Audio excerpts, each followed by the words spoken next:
Tirando o primeiro filme, talvez o segundo, Hellraiser nunca foi lá uma franquia muito sutil. Por isso, eu fico até surpreso que eles esperaram até o sexto filme pra fazer uma piada com a acupuntura. Isso na saga que tem esse cara aqui.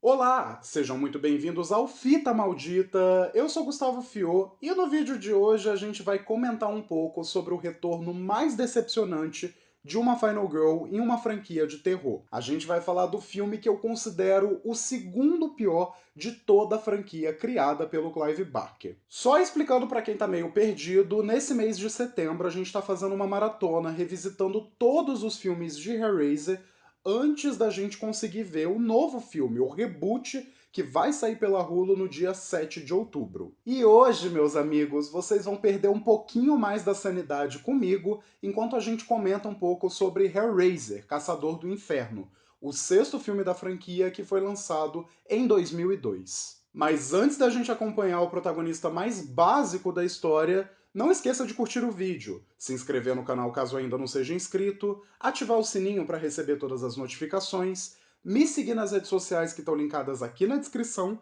e também compartilhar com seus amigos para trazer mais almas pro Fita Maldita. Trevor, wake up, Trevor.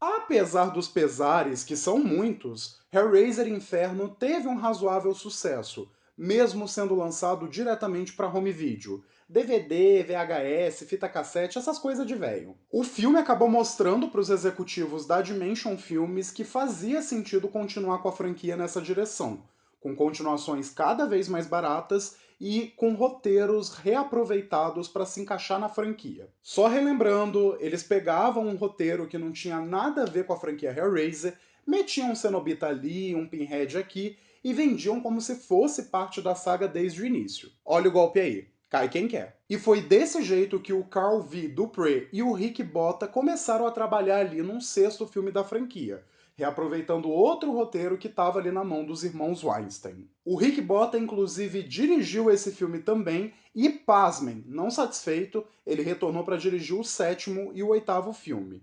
Isso faz dele, inclusive, o único diretor que tem mais de um filme de Hellraiser no currículo. E a ideia original, que na verdade nem era tão original assim, porque eles já tinham readaptado de um roteiro que não tinha nada a ver com Hellraiser, incluía o retorno de uma personagem muito importante para a franquia, que é a Kirsty Cotton, a protagonista lá dos dois primeiros filmes.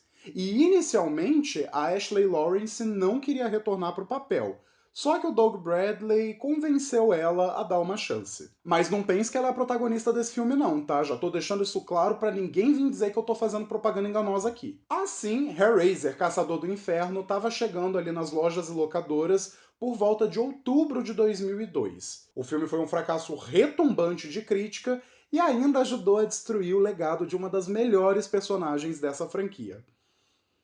Meu Deus, eu odeio esse filme.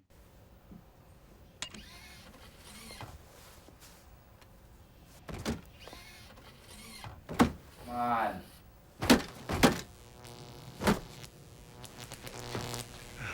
Now what? Em Caçador do Inferno, a gente acompanha o Trevor Gooden, um homem que sofre um acidente de carro e acaba ficando com amnésia logo depois. A única coisa que ele se lembra é que ele acabou perdendo a própria esposa nesse acidente, que por sinal é a Kirsty. Sim, trouxeram ela pra morrer em 5 minutos de filme. Mas calma, piora. O Trevor é um empresário e aos poucos ele vai descobrindo algumas verdades sombrias sobre seu próprio passado. Como, por exemplo, ele era muito infiel e traía a Kirsty com qualquer uma que ele visse pela frente. E aí, aos poucos, a gente vai preenchendo as lacunas da memória desse personagem e, inclusive, descobre que ele, junto com um colega de trabalho, planejaram matar a Kirsty e roubar todo o dinheiro dela. E no fim, a Kirsty tá viva, o Trevor tá morto e tá sendo torturado no inferno pelo Pinhead, e a gente descobre que tudo isso aconteceu porque ela fez um acordo com os cenobitas. Essa é a história do filme, e falar qualquer coisa além disso é sugerir que o roteiro dessa bomba é mais longo que uma folha de guardanapo, o que definitivamente não é o caso. E lembra quando eu falei lá no vídeo passado que o quinto dava início à trilogia Lelé da Cuca? Pois bem, esse aqui dá continuidade a isso, porque todo o filme é uma sucessão de eventos sem sentido algum que só se justificam porque o protagonista tá malucão lá, sem memória do passado. E assim, eu não sei se eu deixei isso aqui bem claro, mas eu odeio esse filme. Antes de qualquer coisa, vamos aos fatos. O protagonista desse filme é um dos caras mais básicos, insuportáveis e desinteressantes que eu já vi durante toda a franquia de Hellraiser. É tipo se você pegasse o Psicopata Americano e tirasse a beleza do Christian Bale e também o ar levemente sexy do personagem, e o resultado é isso aqui. Um cara branco medíocre. Ele é interpretado pelo Gene Winters, que vocês devem conhecer da série Oz e também de Brooklyn Nine-Nine. E ele é simplesmente sofrível. Acompanhar esse homem por 1 hora e meia de filme é uma das experiências mais angustiantes que essa franquia já me proporcionou, e eu nem falo isso num bom sentido. Aliás, a coisa mais ridícula nisso tudo é que a gente já é apresentado a ele como se ele fosse um garanhão que trai a Kirsty com todo mundo e que todo mundo tem tesão nele.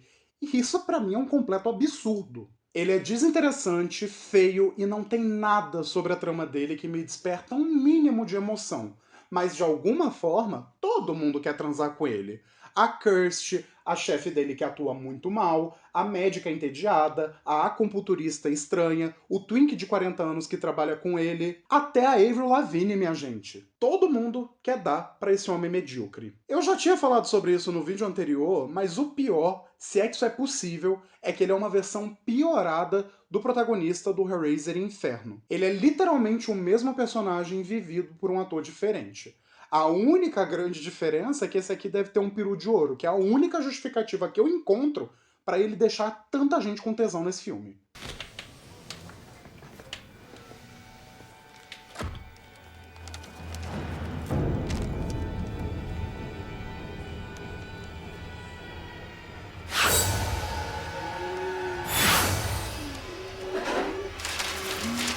A gente que é fã de franquias de terror já viu mais de uma vez um filme prometendo trazer de volta um personagem importante, uma Final Girl, apenas pra matar essa pessoa em 5 minutos de filme ou então fazer um plot terrível com ela. A Laurie Strode que o diga, né? Eu acho que todo mundo aqui deve lembrar do que fizeram com ela em Halloween Ressurreição. A ideia de trazer a Kirsty de volta e dar um final digno pra ela era uma das coisas que mais me chamava a atenção em Caçador do Inferno.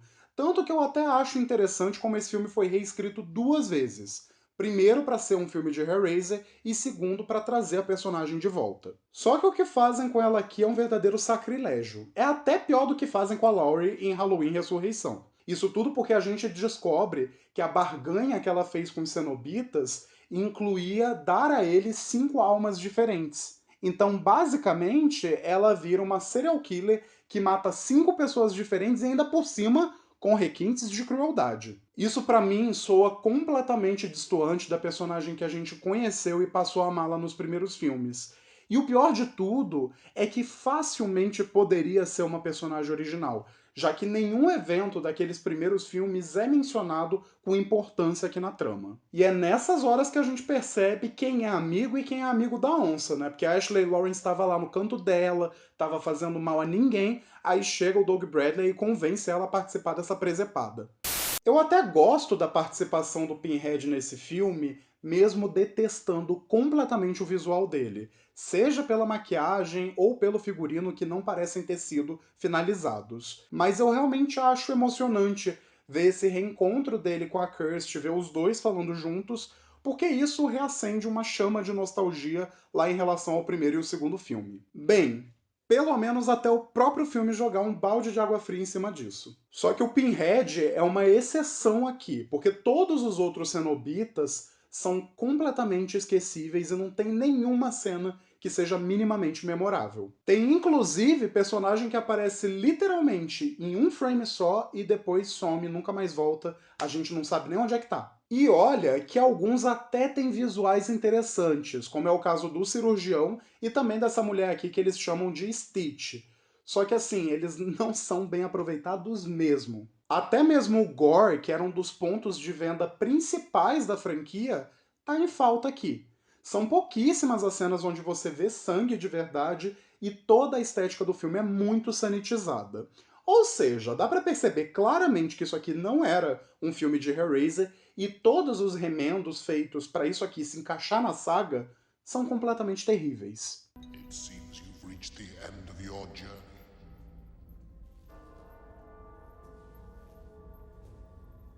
I told you you couldn't run from your past forever. No geral, eu prefiro um filme ruim a um filme chato, porque isso significa que pelo menos alguma emoção foi despertada em mim enquanto eu estava assistindo. O problema é que Hellraiser, Caçador do Inferno, além de ser ruim, também é chato. A direção do Rick Botta é tenebrosa aqui, não tem uma cena, nem sequer um frame que seja visualmente interessante.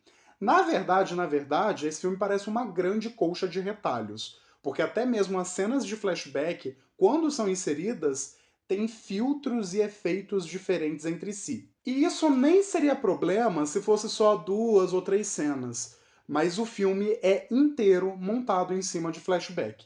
O tempo todo a gente tá voltando no tempo para preencher as lacunas da memória desse personagem. E é até curioso, porque no vídeo anterior eu tinha falado sobre como o quinto filme parece muito um plágio de Seven, Os Sete Crimes Capitais. Esse aqui, bem, ele é quase uma versão pirata de Amnésia, aquele filme lá do Christopher Nolan, se ele fosse produzido pelo mesmo estúdio que trouxe ao mundo clássicos como Os Carrinhos e Ratatouille. Enfim, eu nem sei se eu tenho algo a mais a dizer sobre esse filme, porque eu realmente detesto ele. Eu ainda não acho ele o pior filme de Hellraiser, mas ele tá ali bem perto, tá no fundo do poço tocando na merda. Ele tenta ser um terror e fracassa, tenta ser um estudo de personagem e fracassa também. Em dado ponto, até parece que ele vai se inspirar um pouco nos thrillers eróticos, que nem os dos anos 90, e fazer uma trama que seja nessa vibe. Só que, literalmente, a cena mais erótica do filme é um shot do pau duro do Jim Winters por cima da calça. E eu não sei vocês, mas isso não me causa tesão, apenas desespero. E eu fico realmente surpreso em como conseguiram fazer um protagonista tão sem graça. O do quinto, pelo menos, era um detetive, então tinha todo um mistério pra gente se guiar. Esse aqui não, ele é só o psicopata americano com desconto e provavelmente é leitor do Amoedo. Bem, essas são minhas opiniões sobre essa bomba. E eu queria que vocês dissessem aqui nos comentários se vocês assistiram, o que vocês acharam, enfim. Me digam aí, porque eu acho que se eu for ficar falando mais desse filme, eu vou começar a xingar o universo. E se você, assim como eu, também ficou puto que esse é o final canônico da Kirsty nos filmes, eu vou deixar uma recomendaçãozinha aqui.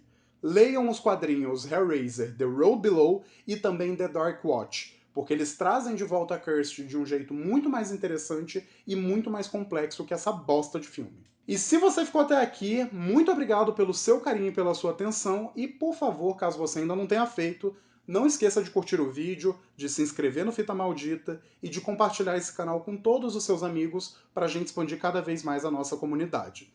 E claro, sempre se lembrem, eu vejo vocês muito em breve.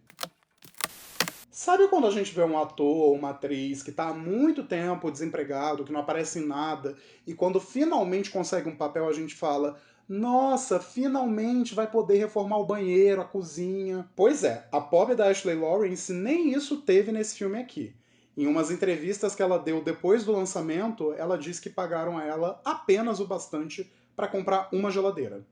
Uma unidade de geladeira. E olha só, porque eu aposto que nem sequer uma geladeira das boas, viu? Tenho certeza que era daquelas que congela tudo.